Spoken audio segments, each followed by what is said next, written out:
This is Bayliner's 335 SB.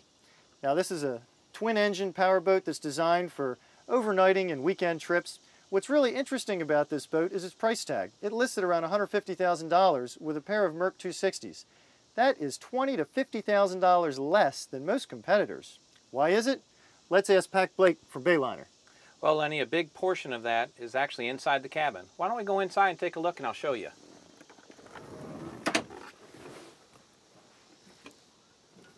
Well, Lenny, at Bayliner, we like to give our customers everything that they need, but not necessarily things that they don't need. This boat has an abundance of storage in it, but we don't put a whole bunch of cabinets up around the gunnels that people are not necessarily using. Also, we don't load the base boat up with a bunch of TV sets and other electronics and things like that that people may or may not use. We give them the option of picking what they like. So by doing that, that's a couple of the reasons why we can keep the price down. Like most cruisers in this class, the 335 can accommodate 6 people overnight. The dinette goes into a berth, there's a forward berth, and there's a mid-cabin. Unlike most, it also gives you privacy. Now, no, I am not talking about the silly little curtain that covers up the forward berth. Come on over here. I'm talking about the mid-cabin berth entry, which has an actual bulkhead and a door, which is large enough that I can walk through standing up. Now, here's something I always look for when I'm testing a boat. If you look at the head, it's not a stick-built bulkhead that was dropped in place. This is actually a separate molded pan. This entire piece being one fiberglass unit means that water won't leak out along the edges if you take a shower in here or if you happen to spill something. It'll always remain inside the head. There's a separate drain that goes to a sump so it doesn't get in the cabin.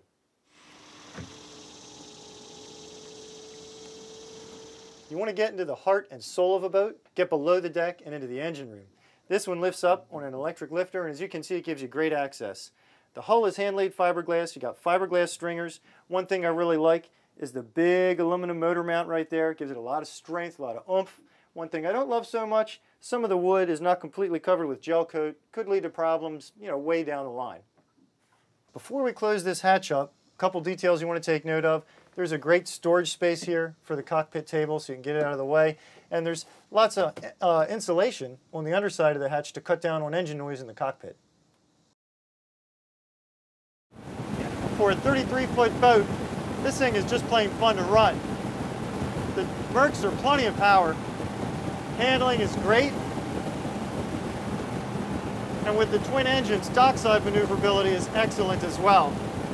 At a 4,000 RPM cruise, you get a speed of about 33.5 miles per hour. Plenty of pep. Now let's slow the boat down and take a look at some of the features in the cockpit. A few things to note at the helm. I like the lighted rocker switches, I like the trim tab indicator, and I like the Faria gauges. Access is tough. There's no hatch in the back, so in order to access any of the wiring for any of these items, you're going to have to undo all these screws and remove the plate itself. The seating is very comfortable. You're going to like this seating, so's Mom, so's the kids. One thing you want to take note of, since the mid-cabin berth does come all the way up under here, you don't have stowage underneath of the seat where you might otherwise. Well worth the trade-off. The boat has a nice wet bar. Comes with a sink, Corian countertop, a refrigerator. It's even got a little trash compartment over here. And there's some extra stowage space underneath the sink. We all know which member of the family has the real buying power, right? Yes, I'm talking about Mom.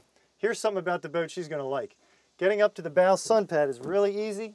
You just take those steps, flip over the windshield, walk right down, and you're ready for some serious sun worshiping. Most people are going to order this boat with a preferred equipment package. It adds a little over $6,000 to the price of the boat, but it includes some really cool goodies, including a hot and cold transom shower and a stereo remote. If you're willing to spring for another $2,000, you can also get the extended swim platform, which really just gives you gobs of room back here. Look, Bayliners are not known for being the fanciest boats in the world, but in today's economy, when it's tough enough to make a house payment, much less your college tuition payments or other expenses, a boat like this, well, it gives you a lot more LOA for the dollar spent. So if you're looking for a boat that's in the $100,000, $150,000 range, the 335 SB is definitely one you'll want to look at.